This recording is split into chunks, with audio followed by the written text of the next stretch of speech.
Today I'm going to be teaching you guys how to make a pinata using a balloon.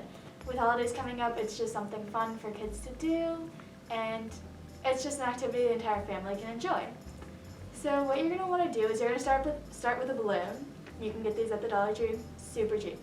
And then what you're going to do is you are going to create a paste of glue and water. So my bowl's empty because Miss Hudson doesn't trust me to not make a mess, which is fair. But anyway, what you would do is you'd have a ratio of 1:1 of glue and water, and then you would take the paper, you dip it into the paste, and then you'd start layering it on your balloon. So you're going to want to do this a few times. You're going to want to do multiple layers, and it's going to take a few hours to dry in between each layer.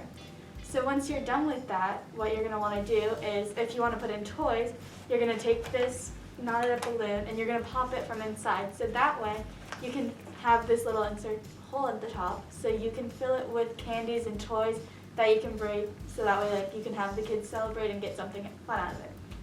So then once you're done with all the paper mache and inserting the candy, once you insert the candy, you're going to want to paper mache over the top hole just to make sure that it's fully closed and no candy drops out.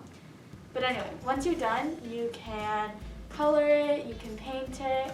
I personally had tissue paper at home, so what I did was I just layered the tissue paper and made essentially this kind of frilly thing where it's just layers of tissue paper on top of each other, and it's just something fun and colorful. That's all I've got to say. Thank you guys so much for joining Countryside Chats. Hope you guys enjoy and have fun. Bye.